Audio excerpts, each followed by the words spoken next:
At some point, everyone reaches a stage where they want change, either in themselves or in other people or in the world. In any case, they want something to change. They're not satisfied with the way things are, and so they want things to be different. And it would be helpful if we understood how change happens. So I'm going to take you through a 4-step model that I learned from this paper by Sean Hanna on moral maturation and moral conation. And I'm going to take the moral component out of it for now and use the model to describe how we make things happen in this world that weren't going to just happen by themselves. The first step, whether it's you or someone else, is awareness. You have to be aware of the thing, the situation, the condition that you're not satisfied with. And most people can get that far. But you also have to be aware of alternatives. If you don't know any other way, then if you're not aware of alternatives, of different ways that the world or you or other people could be, then how could you possibly change to create those alternatives? Without awareness, there is no change in the world. But then after awareness, there has to come judgment. In judgment, we're able to rank in preferential order. Maybe it doesn't have to be in order, but we're able to judge which of these alternatives are most preferred. So there's 2 steps here. One is awareness of alternatives, and 2 is the judgment to select among the alternatives, to evaluate the trade-offs, and to choose a preference for some alternatives over others.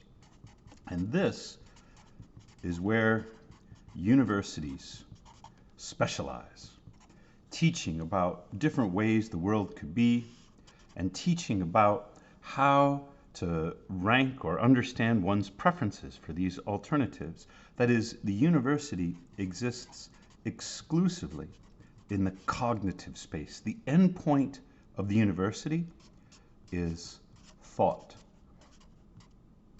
And you could argue that thoughts change the world, but I disagree. Thoughts change your mind, but they don't change the world. To change the world, you have to move from the cognitive to the conative. You have to move into action. You have to go past what's written in the book, past what's on the test, and you have to move into this world in which real things happen. Not just your mind, but other things. And to do that, you've got to be motivated. After you've found which alternatives are most preferred, you have to have some motivation to change. What's the payoff? If you're apathetic, it means you don't care. Apathy is the opposite of motivation. Motivation means you have to care, you have to be willing to give something up to get the alternatives that you prefer. And even motivation is insufficient because awareness, judgment, and motivation do not affect change. There's one more barrier. It's not in Sean Hanna's paper. I call it the courage barrier. Because it is action that changes the world, not thoughts, not intentions. And to make things happen in the world that are different, that weren't going to happen by themselves, we have to get through the courage barrier.